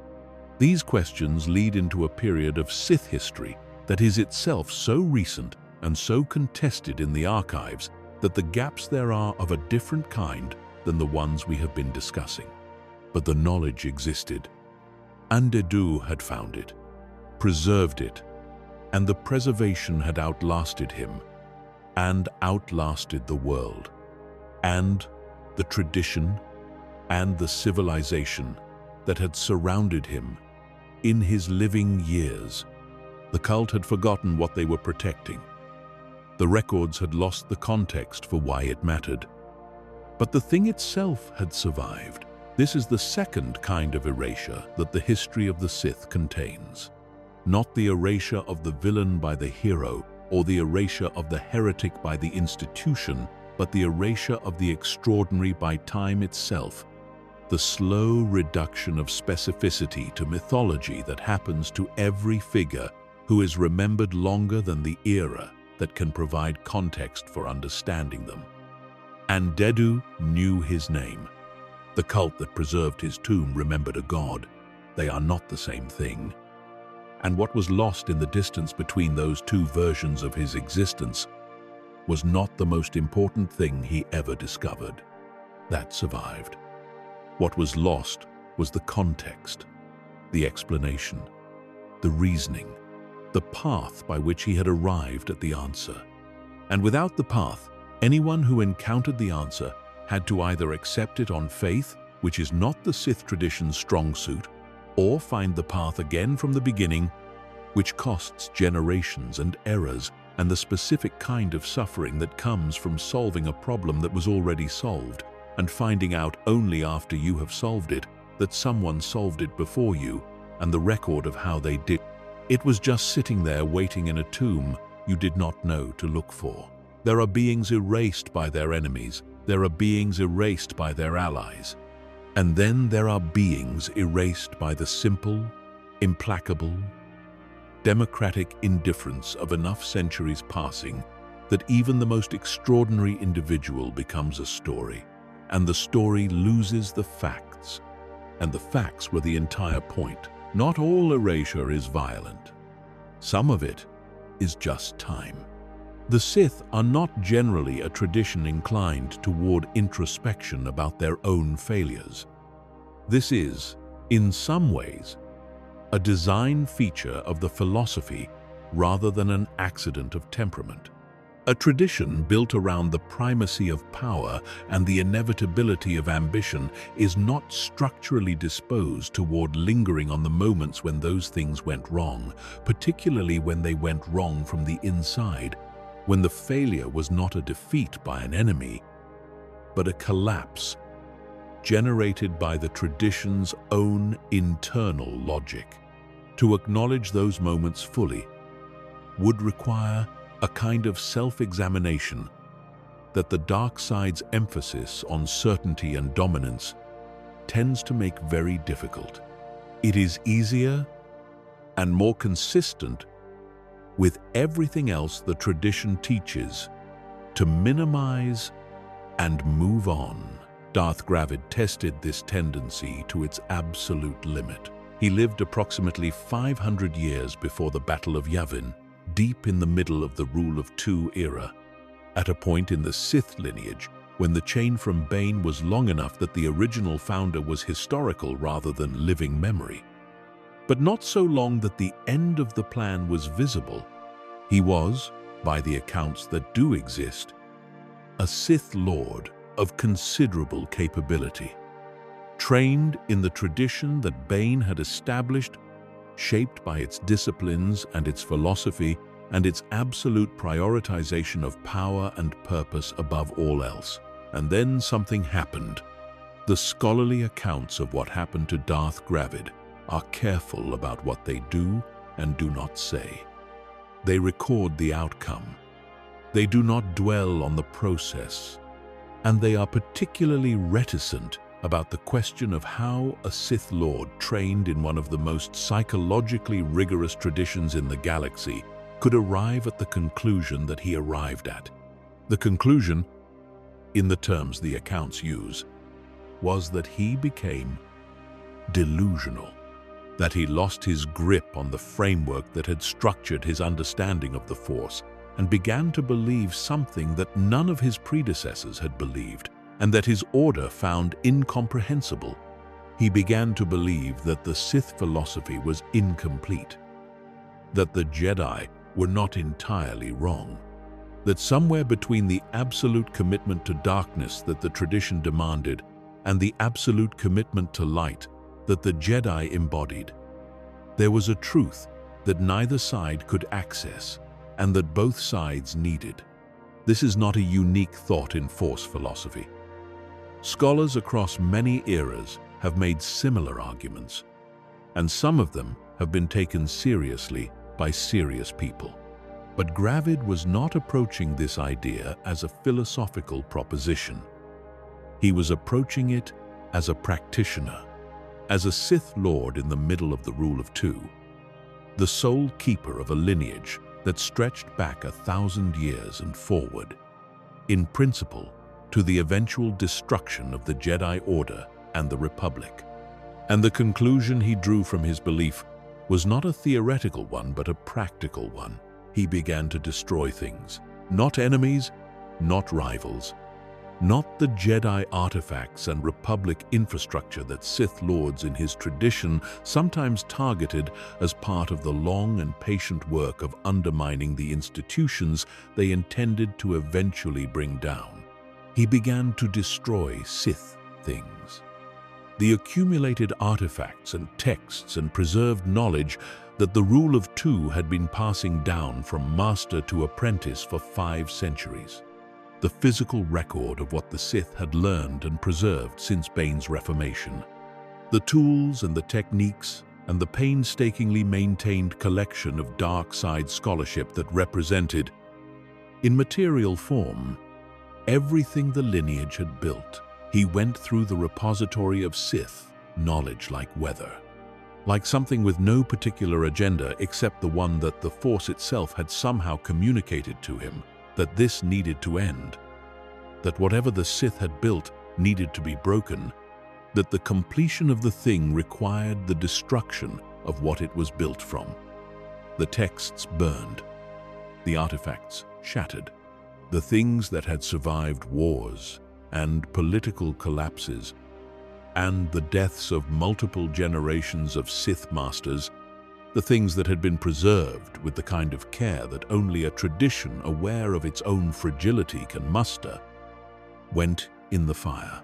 His apprentice was a woman named Darth Jean. She was, the fragments of account that survive agree, formidable. The Rule of Two produces formidable people because it cannot afford to produce anything else. Weak apprentices do not survive long enough to become masters, and weak masters do not survive long enough to train replacements. What the Rule of Two generates, through its brutal and self-correcting mechanism of succession through challenge and betrayal, is a kind of evolutionary pressure that strips out every quality except the ones most useful for a Sith to have. Jean had survived that pressure. She was capable and clear-eyed and fully committed to the tradition that had made her what she was. She killed her master. There is no other way to put it, and no other context that makes the action comprehensible except the one that governed everything in her tradition. He had to be stopped. Not because she disagreed with his philosophical conclusions, though she did, but because he was destroying something that could not be replaced. And the thing he was destroying was the only reason that everything she had endured and sacrificed and become made any sense. You do not survive the Rule of Two if you are not, at some fundamental level, committed to what the Rule of Two is building toward. And what it was building toward required the things he was burning. She stopped him before he finished, but not before he had finished enough. What was lost in Darth Gravid's campaign against his own tradition is not fully enumerable. The accounts that exist, which are sparse and clearly edited, note the loss of texts and artifacts in language that is clinical in a way that reads as deliberate. This much was lost. Those categories of knowledge are now incomplete. The lineage sustained a setback.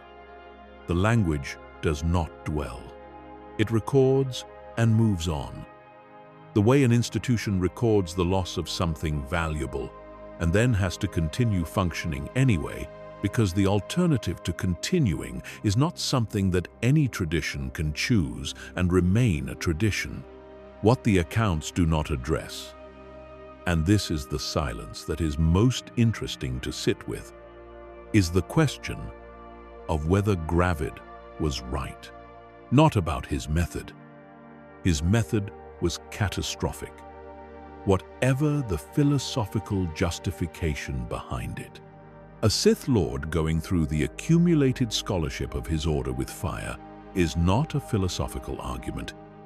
It is a psychotic break, and the material losses it produced were real and lasting, and shaped the limitations of every Sith Lord who came after him. Plagueis would note, centuries later, that certain categories of knowledge that should have been available in the Sith tradition were simply absent, that there were gaps in what the lineage had preserved that could only be explained by a loss at some point of significant material. Jean had recovered what she could. It was not enough. There are things that Plagueis reached for in his research and found missing that were missing because Gravid burned them. And what would have been possible if those things had survived is a question that no one can answer. But the question of whether he was right, whether the Sith tradition was incomplete in the way he believed it was, whether there was something in the absolute commitment to darkness that generated a specific and fatal blindness in the practitioners who devoted themselves to it fully, whether the synthesis he was reaching for was an actual philosophical insight that simply expressed itself in an unsurvivable way. That question the accounts leave entirely alone. They record his actions. They record his death at his apprentice's hands. They do not record his reasoning, his specific arguments, the content of whatever he had understood or believed he had understood that produced the behavior. Those things were not preserved. He was erased by his own tradition because what he had done was embarrassing in the specific way that the Sith tradition cannot absorb. An enemy that defeats you is a spur to improvement. A rival who outmaneuvers you is a lesson in strategy. But a Sith Lord who goes insane in the middle of the sacred work and burns down what he should have been protecting, this is not something you put in the record in full. This is not something you analyze in detail and draw careful lessons from, because the lessons might be too uncomfortable. The lesson might be that the tradition itself produces this, that the absolute commitment to a single aspect of the Force that the Sith require of their practitioners is, under certain conditions, capable of generating exactly this kind of collapse. The lesson might be that Gravid was a warning. Consider what his position required of him. He was the sole keeper, at the time of his break, of everything the Sith had preserved since Bane's reformation, not merely the physical artifacts and texts, though those were his responsibility. The philosophical continuity, the living understanding of what the rule of two was building toward, and why every choice it demanded was justified by the magnitude of what it was building toward. He had been trained to carry this, to internalize it, to make it the organizing principle of his identity at the deepest level. This is what the Sith tradition produces in its most committed practitioners. Not people who believe a philosophy. People who have become the philosophy, who have made themselves vessels for it so completely that the line between the person and the belief is no longer visible. The problem with becoming that kind of vessel is what happens when the belief becomes unstable. If your identity is entirely organized around a commitment, and the commitment begins to crack, it does not crack in a contained and manageable way.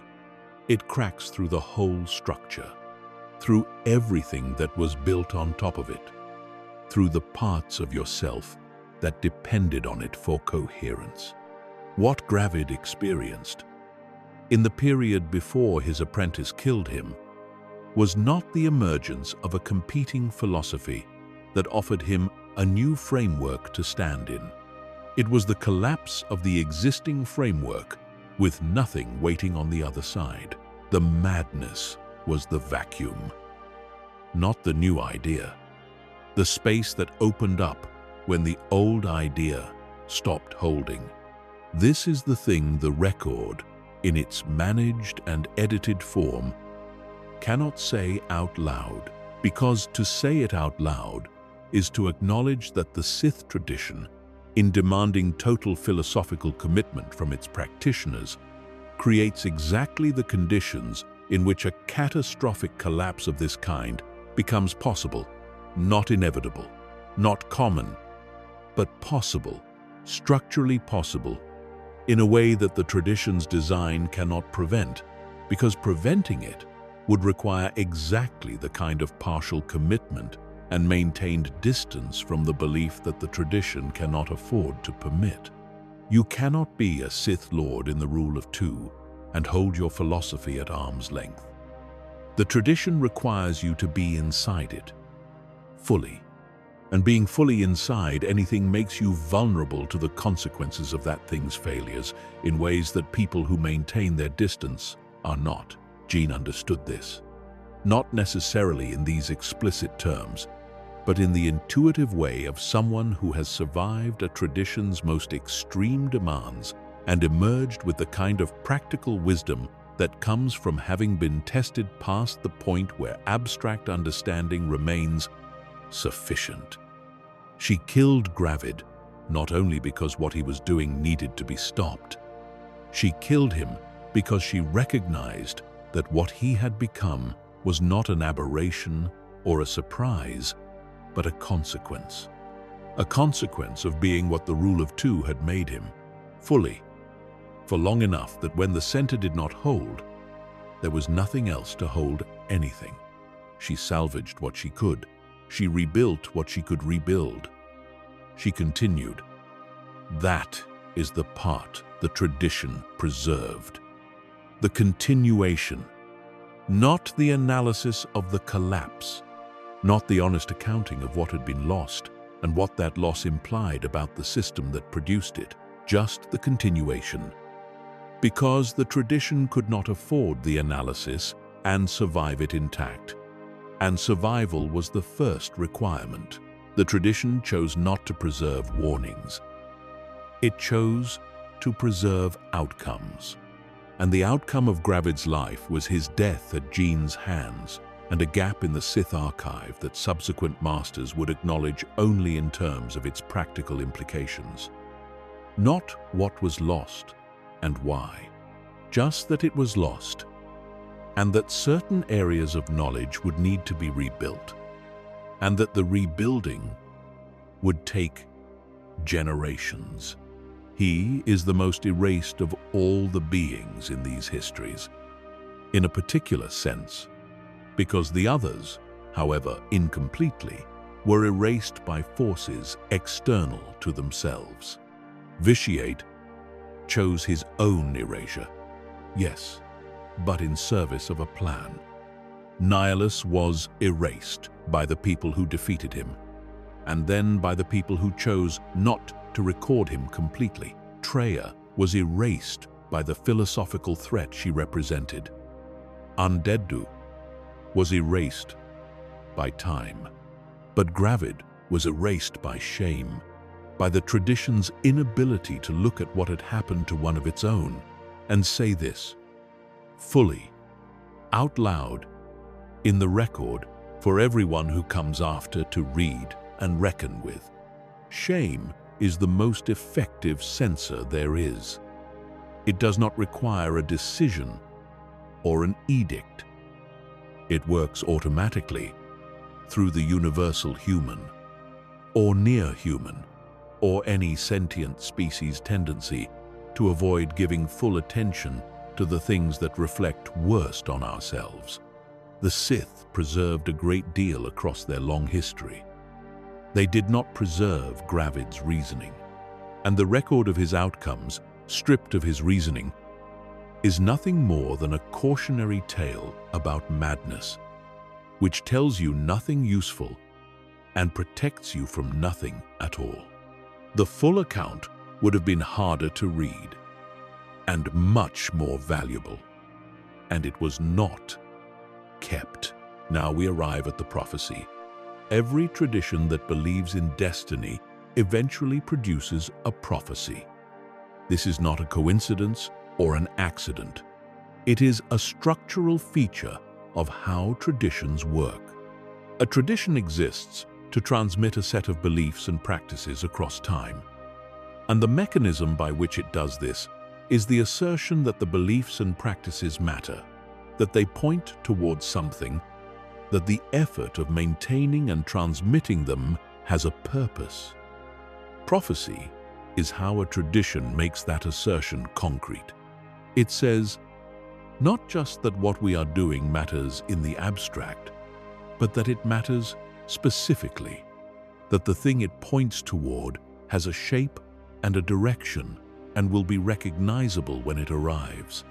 The Jedi had the chosen one, the prophecy of a being who would bring balance to the Force, which generated centuries of interpretation and debate, and the occasional theological crisis, and eventually, in the form of Anakin Skywalker, a fulfillment that nobody had quite understood correctly in advance. Because prophecies never work the way the people interpreting them expect them to work. The Sith had the Sithari. The word comes from the old Sith language, the one that the original Sith species spoke before their civilization merged with the exiled Dark Jedi, who arrived on Korriban thousands of years before the era we have been discussing. And in that language it carries connotations of the Supreme Being, the Perfect One, the entity that represents the absolute pinnacle of what a thing can be. Applied to the Sith tradition, the Sithari was a prophecy of a being who would embody Sith power so completely, so totally, that they would transcend the limitations that the Sith tradition had always struggled against. A being who would be free of all weakness, who would lead the Sith to absolute domination, who would destroy the Sith order, and from that destruction, allow it to emerge more powerful than it had ever been. That last part, the destruction and the rebirth.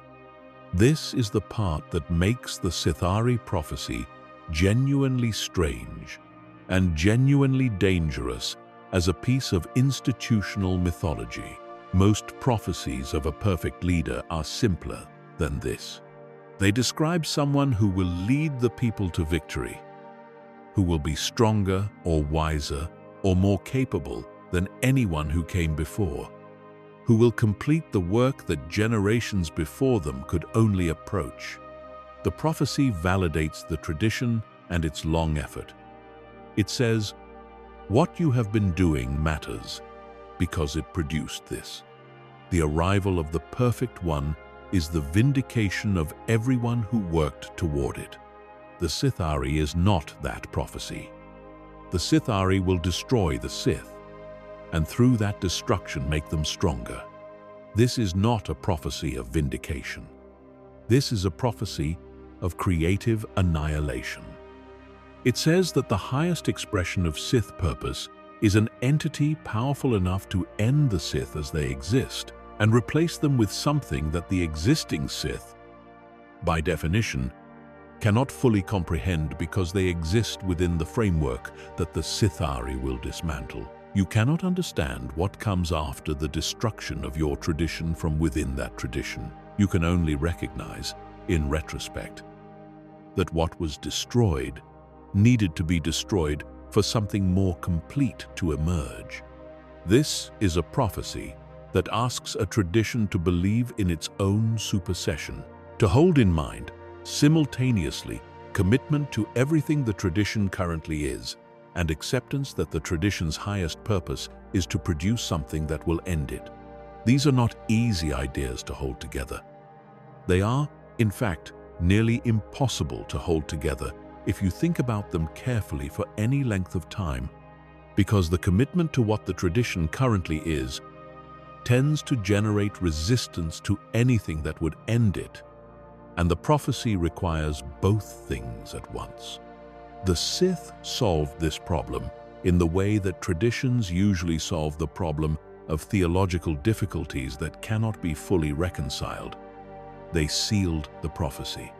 They preserved it, because you do not destroy a prophecy that has been recognized as genuine, particularly in a tradition where the Force itself is understood as the source of prophetic revelation. To destroy the prophecy would be to act against what the Force had communicated. But you can control access. You can limit who reads it, and under what circumstances, and with what preparation. You can make it a sacred document in the specific sense that sacred documents occupy in every tradition, meaning a document that is acknowledged to exist and to matter, but that is not simply available to anyone who wants to engage with it. The records of where the Sithari prophecy was preserved, in what form, by which masters in which eras, are themselves incomplete. This is not surprising. A prophecy about the destruction and rebirth of the Sith tradition is exactly the kind of document that Sith masters would be ambivalent about making widely available, because any Sith Lord with sufficient ambition who read it might decide they were the Sithari, might organize their life around that claim, might make choices based on that belief that would not be useful to the broader project that the tradition was engaged in. You cannot have every apprentice who encounters the prophecy deciding they are the one who will destroy and then rebuild the order, because most of them will destroy the parts of the order that inconvenience them and call it prophetic fulfillment. The prophecy had to be kept because it was true in the way Force-sourced prophecies are true, which is to say, not necessarily, literally, not necessarily on any predictable timeline, not necessarily in the form anyone expects, but pointing at something real about the direction that events were moving. And it had to be restricted, because its unrestricted availability was a security risk that the tradition could not afford. Darth Bane knew about the Sithari. He did not merely know about it. He spent a portion of his life engaging with the question of whether he was the Sithari, testing the claim against his own actions and capabilities and understanding of the tradition. And there is something in the record that is both remarkable and, once you see it, completely inevitable. Bane did destroy the Sith.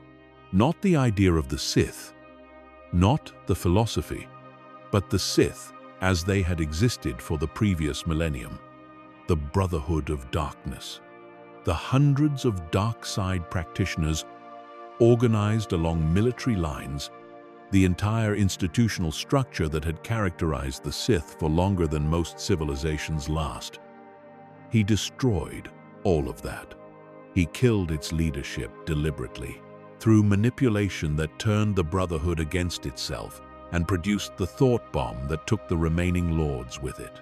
And from that destruction, he built something new, something that did not exist before, and that would prove, over the following 1,000 years, to be more effective than anything the Sith had built before. He created the rule of two. He led the Sith to a form of dominance that the old tradition could not have achieved and did not achieve in 1,000 years of trying. He made them stronger by making them fewer. Did this make him the Sithari? He thought it might. The sources that survive him suggest a man who engaged with this question seriously and without the kind of self-aggrandizing certainty that lesser Sith often displayed. He could see the ways his actions fit the prophecy.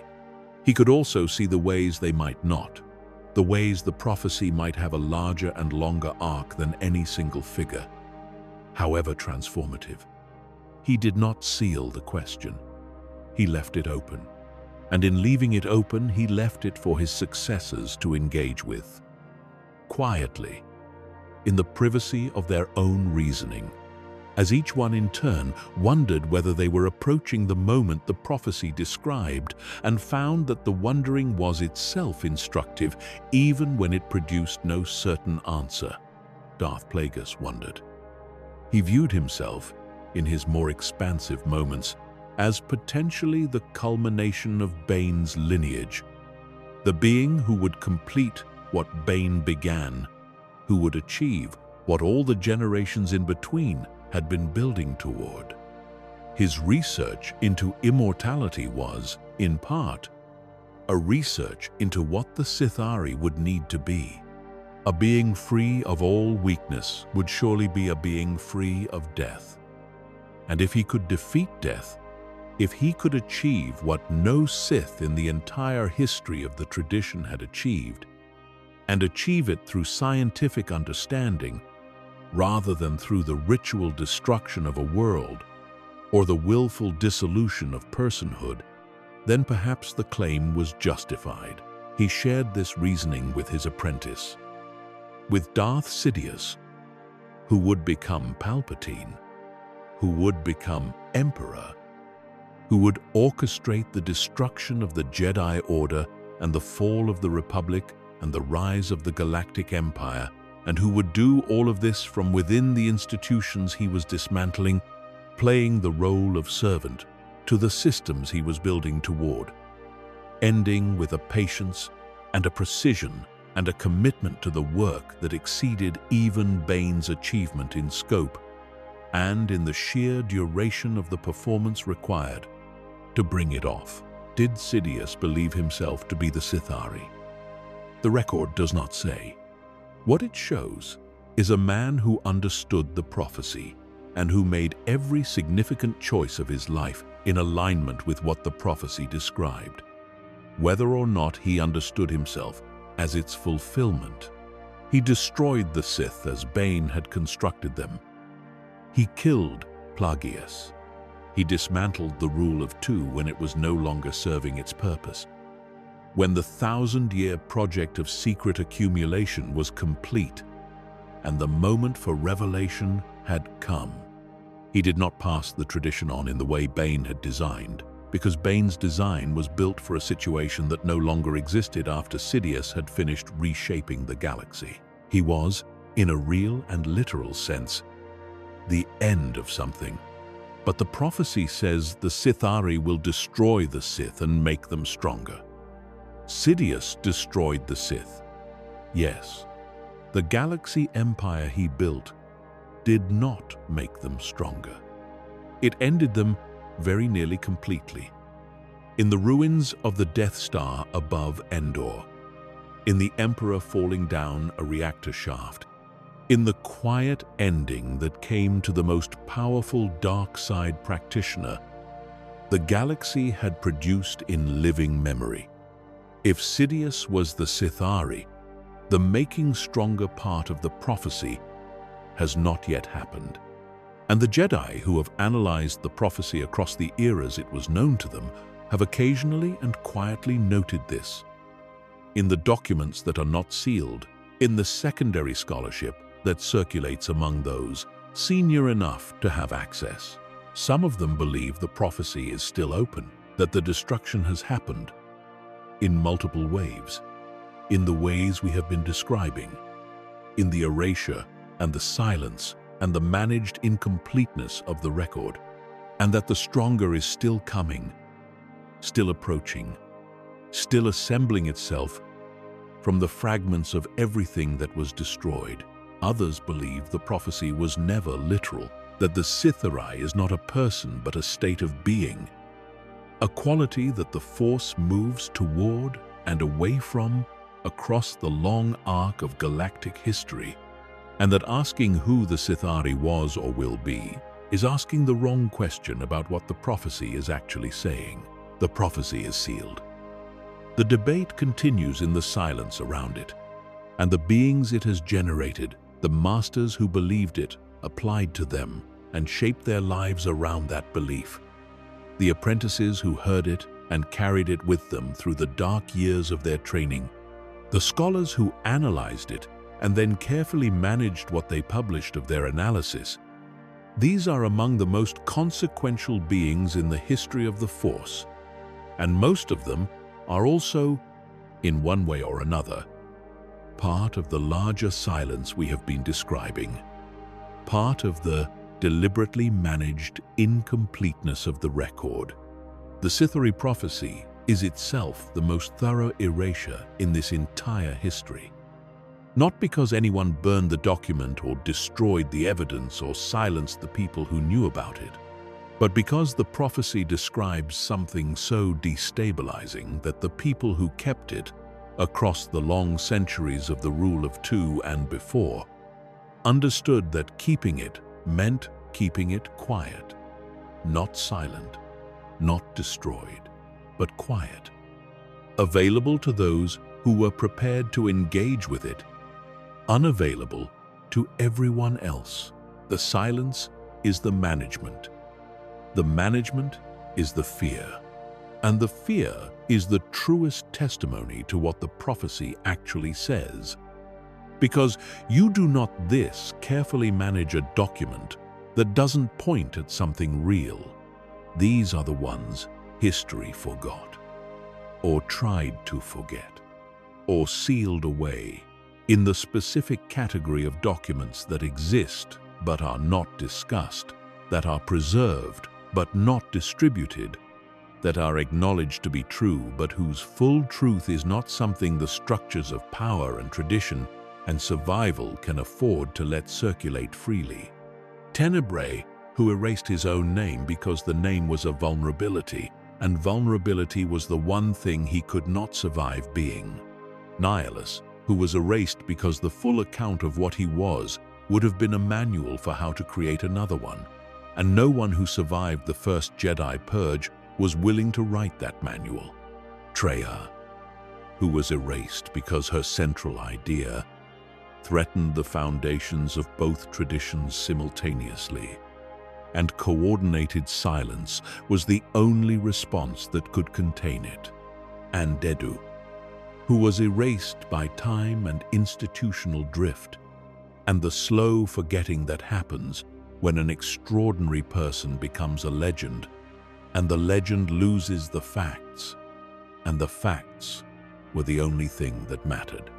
Gravid, who was erased by shame, by the tradition's inability to look clearly at what it had produced in him and say, "This is ours.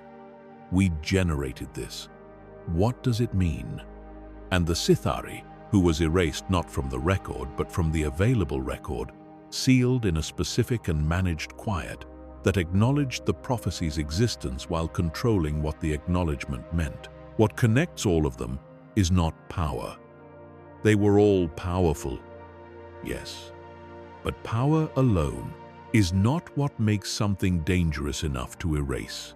What connects them is that each of them, in a different way, pointed at the edges of what the traditions they existed within could contain.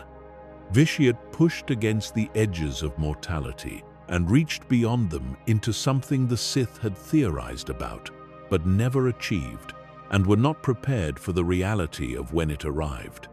Nihilus pushed against the edges of personhood and passed through them into something that had no category in any existing framework. Treya pushed against the edges of both major traditions simultaneously, which is the kind of thing that makes you an enemy of every existing power structure at once. Andedu pushed against the edges of time and found that time is a more patient adversary than any Jedi or rival Sith. Gravid pushed against the edges of the tradition's self-image and shattered himself against them. The Sithari is the edge itself, the horizon where the tradition ends, and whatever comes next begins. And what connects the people who erased them is something equally consistent across eras and traditions, and the vast differences in political context that separate the galaxy. Vitiate ruled from the galaxy that produced Gravid and the galaxy that is described in the Sithari prophecy. The people who managed these silences were afraid, not of the beings themselves, not primarily. They had already faced those beings and survived, or they were at sufficient distance from them that personal fear was not the relevant category. What they were afraid of was what the full account would do to the frameworks they depended on for understanding the Force and their place in it. They were afraid that the knowledge would dissolve the ground they were standing on.